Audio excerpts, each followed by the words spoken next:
दक्षिण कोरिया की इस नई सॉफ्ट पावर का नाम है के पॉप यानी कोरियन पॉप। और आज की तारीख में इसके सबसे बड़े ब्रांड एम्बेसडर हैं बीटीएस यानी बैंगटन बॉयज। बीटीएस एक के पॉप बैंड है जिसमें 7 मेंबर्स हैं और अब बीटीएस के इन सभी 7 सदस्यों को दक्षिण कोरिया के राष्ट्रपति ने भविष्य की पीढ़ियों और संस्कृति के लिए दक्षिण कोरिया का विशेष दूत नियुक्त किया है और इन्हें डिप्लोमेटिक पासपोर्ट दिए गए हैं। दक्षिण कोरिया के राष्ट्रपति मून जे इन इसी महीने अमेरिका के न्यूयॉर्क में संयुक्त राष्ट्र की 76वीं महासभा में हिस्सा लेने जाएंगे और उनके साथ बीटीएस बैंड के ये सदस्य भी होंगे। संयुक्त राष्ट्र में बीटीएस के सदस्य भाषण भी देंगे और इस दौरान उनकी एक म्यूजिकल परफॉर्मेंस की वीडियो क्लिप भी चलाई जाएगी। यानी अब बीटीएस दुनिया के सबसे बड़े राजनीति के मंच पर दक्षिण कोरिया की सॉफ्ट पावर को बढ़ाते हुए आपको नजर आएंगे। बीटीएस की लोकप्रियता की वजह से दक्षिण कोरिया की अर्थव्यवस्था को हर साल 27,000 करोड़ रुपए का फायदा होता है और जब भी बीटीएस की कोई नई एल्बम या गाना रिलीज होता है तो दक्षिण कोरिया और पूरी दुनिया में बीटीएस से जुड़े प्रोडक्ट्स की बिक्री बहुत तेज हो जाती है। बीटीएस से आकर्षित होकर हर साल 8 लाख लोग दक्षिण कोरिया घूमने के लिए जाते हैं, जो दक्षिण कोरिया में आने वाले पर्यटकों का 70% है। सोचिए, एक म्यूजिकल बैंड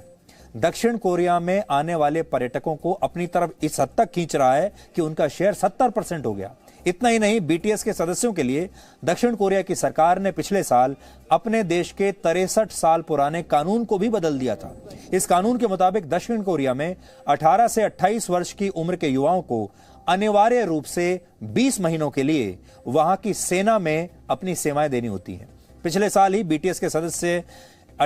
जिनका नाम है जिन, वो 28 वर्ष के हो गए थे और अगर ये कानून नहीं बदला जाता तो जिन को बीटीएस छोड़ना पड़ता और सेना में शामिल होना पड़ता। लेकिन दक्षिण कोरिया ने इस कानून में बदलाव किया और यह नियम बनाया कि के पॉप स्टार्स को इसमें 2 साल की छूट और दे दी जाए। अब दक्षिण कोरिया के के पॉप स्टार्स 18 से 28 नहीं बल्कि 18 से 30 वर्ष की उम्र के बीच कभी भी सेना में अपनी सेवाएं दे सकते हैं। सीखने वाली बात यहां पर यह है कि दक्षिण कोरिया की सरकार ने इन्हें हमेशा के लिए उस जिम्मेदारी से मुक्त नहीं किया, सिर्फ उन्हें 2 साल की छूट दी है और वो बीटीएस के चाहे कितने भी लोकप्रिय गायक या मेंबर्स हों, सेना में तो उन्हें तब भी जाना ही पड़ेगा। बीटीएस के ज्यादातर गाने कोरियाई भाषा में होते हैं, लेकिन फिर भी पूरी दुनिया में इनके गाने और इनकी परफॉर्मेंस बहुत लोकप्रिय है। एक सर्वे के मुताबिक अमेरिका में 30 लाख युवा इसलिए कोरियन भाषा सीख रहे हैं ताकि वो के पॉप को और बेहतर तरीके से समझ पाएं। ये दक्षिण कोरिया की वो सॉफ्ट पावर है जिससे आज पूरी दुनिया को और खास तौर पर भारत जैसे लोगों को सीख लेनी चाहिए। वैसे तो कोरियाई जो भाषा है, कोरियन भाषा, वो भारत में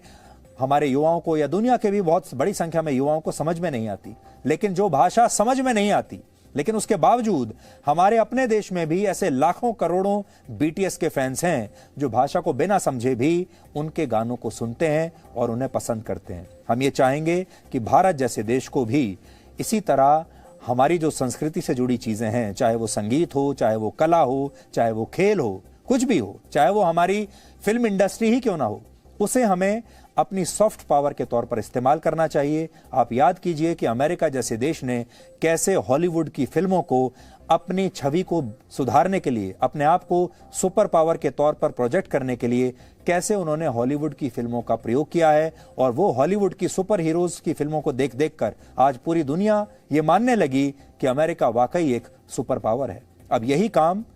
दक्षिण कोरिया कर